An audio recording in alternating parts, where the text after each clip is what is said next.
everybody. Welcome back.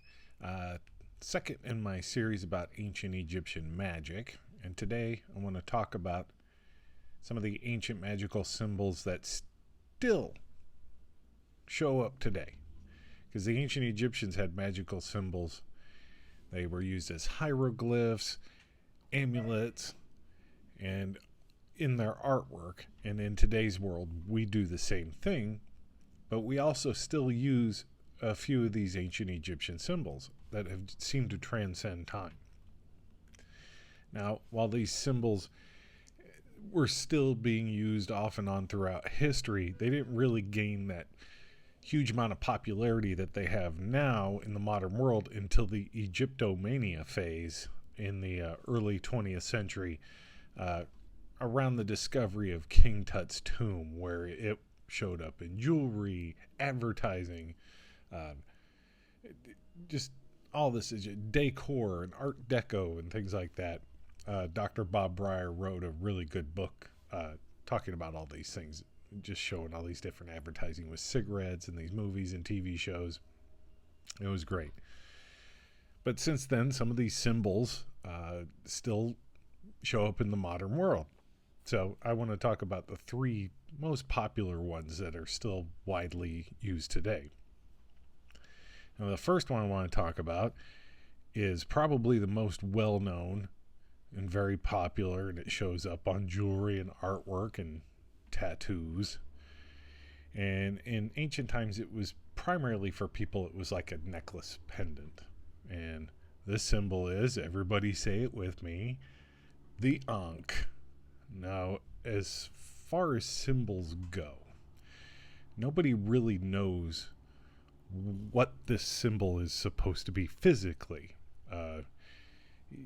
Most Egyptian writing and symbols, they represent something, an object, an animal, something, but nobody knows exactly where this shape came from, or it really does elude researchers. But everyone knows it means life. It shows up all over Egypt's artwork, where gods or people are physically holding it to symbolize life, and the hieroglyph itself is the word life. So, and in today's world, everybody knows its meaning, and it has the same meaning. There's not much else to say about it. It speaks for itself. That's how well it's transcended through history. Now, next is the most popular symbol in ancient Egypt, and it was so common. These are found by the thousands all over Egypt, and as amulets, rings, decorative objects, artworks, various size, from little all the way up to huge, and that is the Keper, or we know it as the Scarab. Now, the particular one that I'm showing on the screen right now was actually my scarab, and it was originally set in a ring. Isn't that pretty? Little tiny sucker right there. Now, it's a glazed porcelain, and it's set in silver, and the ring is long gone.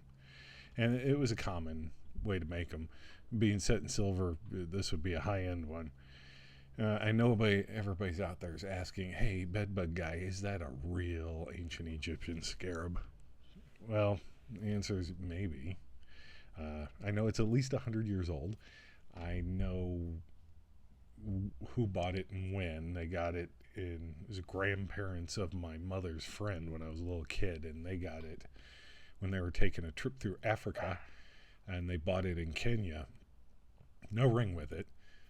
And this would be in early 20th century, back when it was a popular thing for everybody to go and take a safari tour of Africa. And that's how I got it. I don't know how old it is beyond that. I've never had it professionally looked at.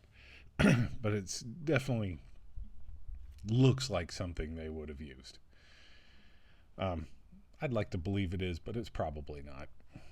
Probably modern. Anyway, so the symbol represents the scarab beetle, and the scarab beetle was really revered by the Egyptians. It was a representation that they associated with the mechanism that the sun traveled across the sky every day, And this is because this species of dung beetle lays its eggs in dung and then rolls it in a ball across the desert floor until the eggs hatch. It's common all over Egypt, and they thought, oh, it's just this representation. But now, as a hieroglyph, its word meaning is manifestation or form. And as like I said, rings, amulets. As an amulet in mummification, they would put it over the heart, and it would protect not just the physical heart, but the heart of the person in the next life. And of course, it became wildly popular for people, the living people, to wear it. Now, according to a Greek papyrus fragment about Egyptian magic, if you have a scarab beetle that you want to wear, there's apparently a ceremony that goes along with this. I haven't done this, but maybe I should. First, you have to burn some incense, clean the ring, or whatever piece of jewelry it is, and place it in an ointment of lilies and myrrh or cinnamon, or all three. And you leave it in a safe place for 3 days. Then you anoint yourself with the ointment that the jewelry's been sitting in and recite this spell. I'll read this to you. Like I said, all this comes right from the Egyptian magic book. I am Thoth, the inventor and founder of medicines and letters. Come to me, you are under earth. Rise up to me, great spirit. Unfortunately, you should only do this on the 7th, 9th, 10th, 12th, 14th, 21st, 24th, or 25th day of the month. Any other day, this isn't going to work. Don't know why. It isn't really spelled out. That's just the way it is. If you have your scarab, that is how you would activate it for protection of your heart. Now, the last one is also very popular and spread throughout the culture, but not many people would realize it. Most people have seen it, and everybody's actually seen it in their day-to-day lives, but they don't realize it. And that is the Eye of Horus, or they called it utchat. Now, the reason we all see it is because the RX symbol in pharmacies.